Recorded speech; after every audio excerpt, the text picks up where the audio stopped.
Hello Internet, welcome back to my kitchen. In this installment of Cooking Through the Book, we'll be going through chili con carne. The recipe actually calls for 225 grams of dried red kidney beans. I don't like kidney beans, I'm using Great Northern beans. 1.5 pounds of braising steak, aka 300 grams, that is cubed. But I also don't have 1.5 pounds, I have 1 pound. I don't like a ton of meat in my stuff, so that'll be fine for me. 2 tablespoons of sunflower oil. You just need an oil that can take high heat, aka vegetable oil will do just fine.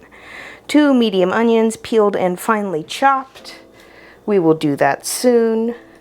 1 clove of garlic, minced, which I have 2 small ones, so I will mince those up. 1 to 2 fresh chilies. In this case, I'm using jalapenos. 3 tablespoons of all-purpose flour. 1 tablespoon of chili powder. 14 ounces of canned chopped tomatoes, and 2 tablespoons of tomato paste, and 1 3/4 cups water. In my case, I am using I think this is a 28-ounce can of whole tomatoes with all their juice. I may add a little bit more water later, but this is what I'm going with because sometimes I don't like all of the extra tomato paste in my dishes. That's what I'm subbing. 1 beef bouillon cube, crumbled. We can crumble that later if we wish. 1 large red pepper, cord seeded and diced. And then salt and pepper. Now the nice thing about this recipe is that it talks about how it can be prepared ahead and kept for up to 3 days in the refrigerator, or can be frozen for up to 3 months. It also talks about in the preparation time that you will need to overnight soak the dried beans. In my case, I cook them in my pressure cooker. And it goes over a few extra notes, including linking back to techniques for dried beans, how to trim meat, how to do onions, garlic, chilies, and peppers, which is really nice. Now, step number 1 is to soak the dried beans, then to boil them for 10 minutes, and then cook them for 1.5 hours and drain, and then rinse them in cold running water and set aside, and then preheat the oven to 300 degrees Fahrenheit. But since I already cooked my beans in the pressure cooker, I will not continue to cook them. Next, I'm supposed to trim the fat from the meat and pour half the oil into a medium saucepan and heat over medium heat until a haze appears, and then add about 1/4 of the meat, spacing the chunks out, and cook over high heat for 2 to 3 minutes. And transfer the cubes to a plate and keep repeating that until all the meat is cooked. But first, let us mise en place our vegetables.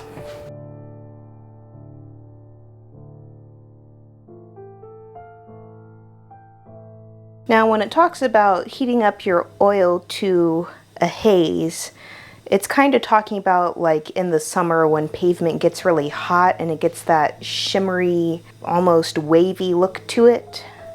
That's what you're looking for in your hot oil. Now, it talks about also trimming the fat away from the meat. I thoroughly disagree with that. Fat equals flavor. Now, I don't want a whole lot of fat. Like, I wouldn't want to use pork belly as a substitute in this recipe, but you don't want to trim off all of the fat, you want some. And I already bought my steak pre-cut from the grocery store because it was less expensive. You don't want to use an expensive cut of meat, you want to use one of the cheapest options you have. And see this, well, you can't really see it that well on camera. Maybe it'll start doing it again. See how kind of up here it has this shimmeriness to it? That's the haze you're looking for. Now, you don't want to overcrowd the pan or else you're going to steam your meat rather than frying it up. So just drop some in so that it has enough room for each piece to cook.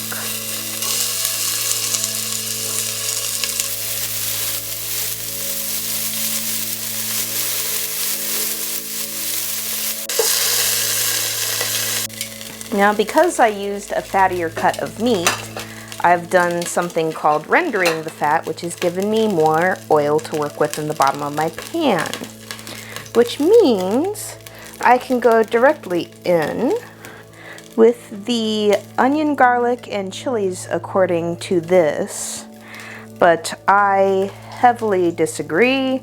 You do not want to add your garlic in this early, but I will add my onion.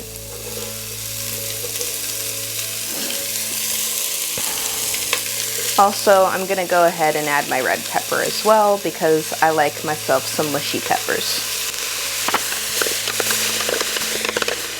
Now your veg should sweat to the point where the fond, which is the brown stuff from the meat, will start coming up from the bottom of the pan.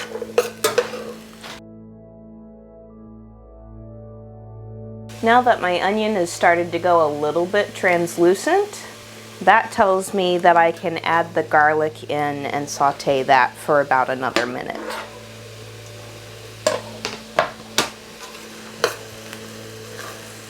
You want to cook it just until you can start smelling the garlic. Any more than that and you're liable to burn the garlic, and that's no fun.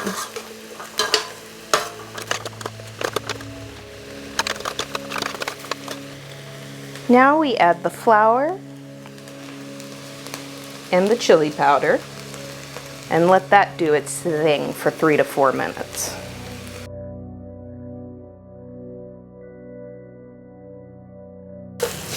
And that's sticking a bit too much to the bottom of the pot. Plus, I can smell that my flour is cooked. So now I'm going to add my tomatoes.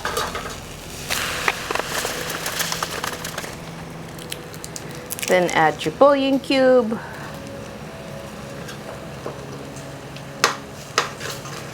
Eventually the bouillon cube will dissolve all the way.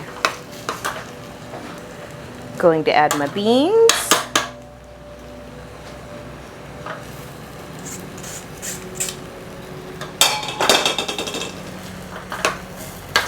Then I'm going to add some water.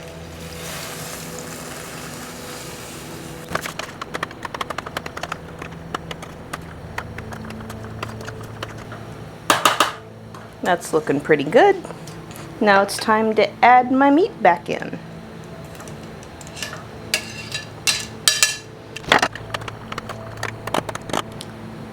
Now I'm going to wait for that to come back up to simmering, and I'm going to add in some salt and pepper. And then we transfer it after covering it with some tin foil to the oven because I don't trust the lids that I have to be oven safe.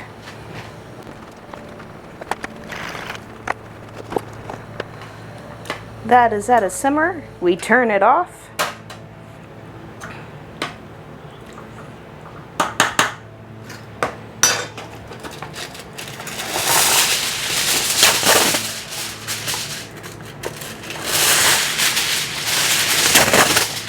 Make a foil lid.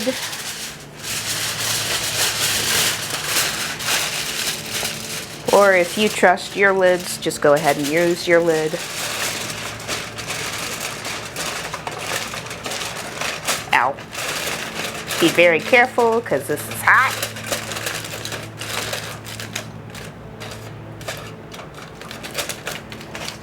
That's close enough for me. Now it's time to transfer this to an oven.